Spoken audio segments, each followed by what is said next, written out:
아유.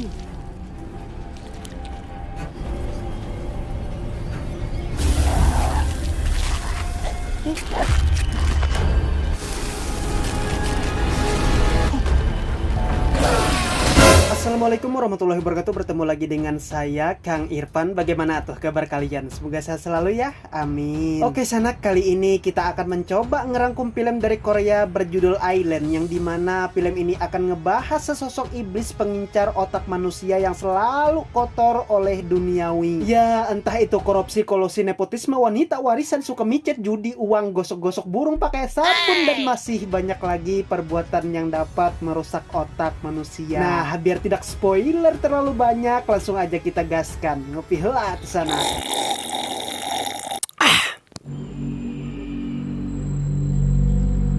Cerita akan diawali memperlihatkan dua pasangan pengantin yang hendak melakukan sesi foto prewedding di sebuah hutan Jeju. Memang terlihat hutan yang berada di suatu pulau terpencil ini sangat begitu indah, tapi konon katanya tempat ini memiliki cerita legenda yang sangat menyeramkan. Namun karena manusia sudah hidup di zaman yang modern serta tak mempercayai akan itu mitos, nyatanya mereka tetap berbahagia untuk melangsungkan foto terbaik untuk di hari pernikahan nanti. Lalu ketika semua sudah siap ingin berfoto, tiba-tiba di balik semak-semak seperti ada yang mengawasi dan malahan 나 생각만 해도 짠해.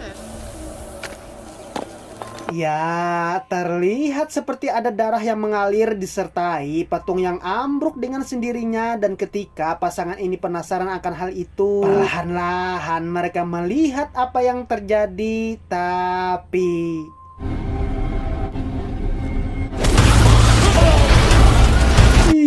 apa itu cok, seketika mereka ditabrak oleh asap kegelapan dan malahan mengeluarkan lintah berukuran montok.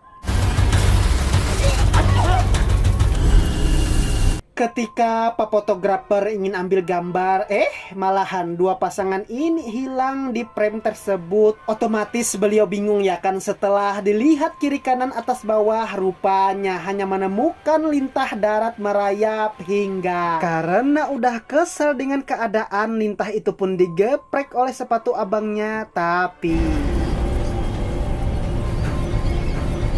깜짝이야. ya, rupanya pengantin yang dicari tepat di belakang beliau. Namun sekarang rupanya dua pasangan ini berubah seperti iblis yang minggat dari neraka. Yang pasti si akang fotografer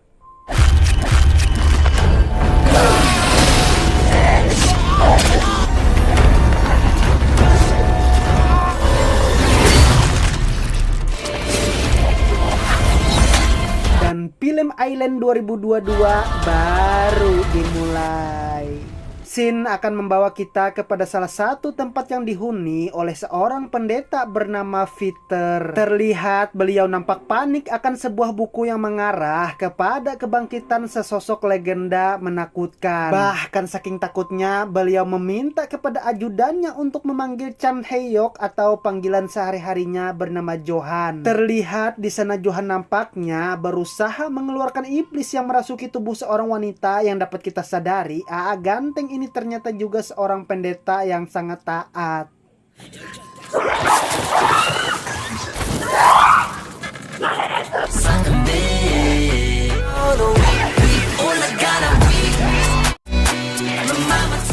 Setelah udah beres membasmi iblis tersebut, Johan pun menemui gurunya dan di sana beliau menjelaskan bahwa ternyata kejahatan para iblis sudah bangkit, dan maksud dari dua foto tersebut ialah bahwa dulu kala sebenarnya kejahatan seharusnya bisa ditumbangkan, tapi karena sosok wanita yang ada di gambar dibunuh oleh laki berjubah, alhasil kebaikan tidak pernah terwujud, sehingga tugas Johan sekarang adalah pergi ke pulau itu serta bantu menjaga reinkarnasi wanita yang akan kembali ke pulau Jeju agar kebaikan dan kedamaian selamanya rukun rahayu sakinah mawaddah warahmah. Dan inilah wanita yang dimaksud, seorang wanita kaya, anak dari pemilik hotel berbintang 100. Perkenalkan, di sana ada Miho, juga ada si sekretaris bernama Kang, dan ada juga si kakek-kakek, kita panggil aja si paman. Nah, setelah berhasil merayakan keberhasilan pencapaian hotel nomor 1 di Korea, pasti ya kan, selalu saja ada orang lain yang cemburu akan pencapaian kita. Bahkan itu hadir dari seorang bibi Miho sendiri yang bukannya kasih semangat, malahan mengatakan perkataan sumpah serapah kepada keponakannya, sehingga karena Miho muak akan hal itu, ia pun pergi healing untuk menenangkan diri, tapi setengah perjalanan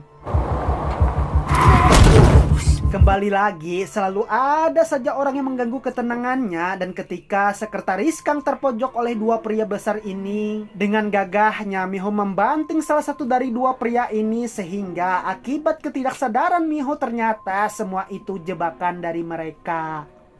Akibat kejadian itu, entah di TikTok, Twitter, YouTube, nampak video Miho membanting seorang pemuda berujung kemarahan sang ayahnya karena viral yang pasti. Hotel yang sejatinya udah di puncak kejayaan, ratingnya pun harus turun drastis menjadi ambruk oleh kelakuan oknum yang merekam Miho. Entah itu perbuatan siapa ya kan, tapi akibat hal itu Miho pun digantikan oleh bibinya sebagai pemegang hotel Dehan, sedangkan Miho, ia pun dikirim ke Pulau Jeju untuk belajar menjadi wanita lemah lembut. Singkat waktu sampailah di bandara kota yang menjadi tempat baru buat Miho. Tapi rupanya para wartawan masih saja kurang puas akan penderitaan orang yang terkena masalah, yang membuat Miho kabur secara mandiri untuk menghindari pertanyaan. Kamu nanya?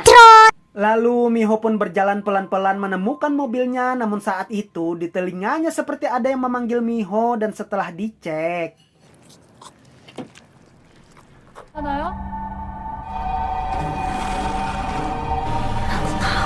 buset, ternyata si wanita kebaya putih masih hidup, bahkan terlihat seperti sedang memangsa organ dalam si korbannya. Lalu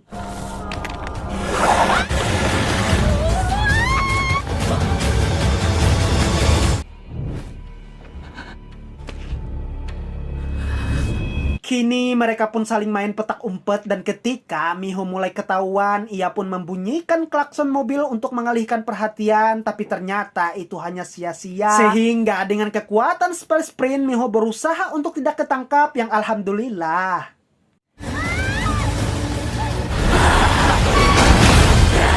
ini oke, Miho selamat sementara. Tapi ya, rupanya si kebaya bertanduk tidak menyerah untuk mendapatkan Miho hingga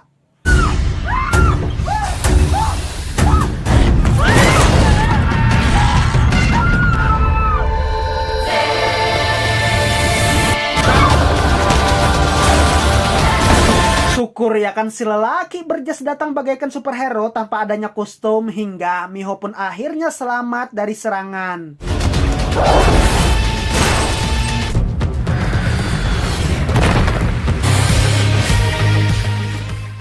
Dan ketika mereka saling bertatap muka, sebuah gelombang yang datang entah dari mana membuat Miho pingsan saat itu juga.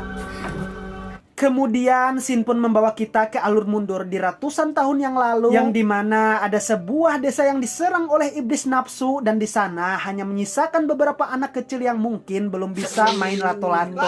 Nah, karena si abah kepala Buddha ini berharap suatu saat nanti ada pahlawan yang bisa menyelamatkan penduduk dari serangan iblis nafsu, mereka pun dengan nekatnya mencoba menggabungkan darah iblis nafsu ke tubuh para anak kecil ini.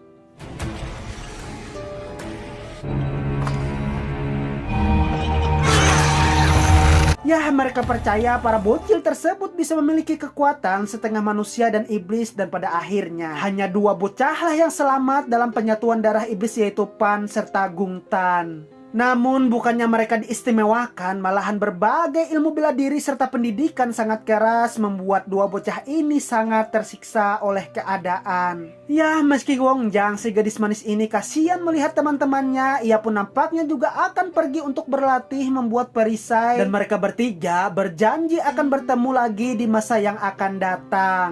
Lalu kita akan diperlihatkan kembali kepada Miho yang sudah tiba di sekolahan baru untuk memulai pekerjaan baru menjadi guru. Di sana Miho begitu bahagia karena bertemu besti lama bernama Sujin. Lalu di malam harinya mereka akan bertemu di sebuah kafe milik Sujin. Tapi di tengah rasa bahagianya, Miho pun harus menerima kenyataan bahwa bibinya telah mengambil alih jabatan di hotel ayahnya. Dan yang sangat nyesek, malahan Miho mengetahui orang yang telah mengirim dua preman untuk memburukan citra dirinya, yaitu Kang. Ya, orang yang selama ini dianggap Miho sebagai keluarga dekatnya, malahan dengan tega telah merusak kepercayaan Miho itu sendiri.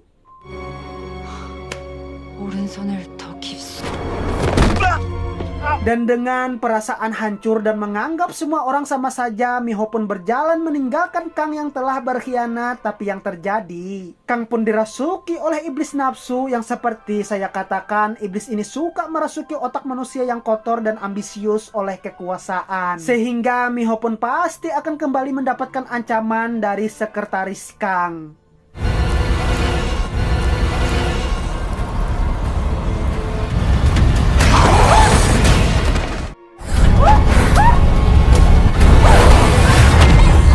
Di tengah Miho terpojok dan akan dimamam, tiba-tiba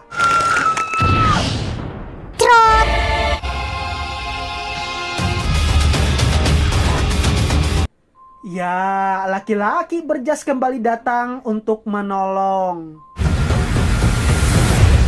Oke, Sanak, lanjut part 2 ya. Ditunggu update-nya. Bye.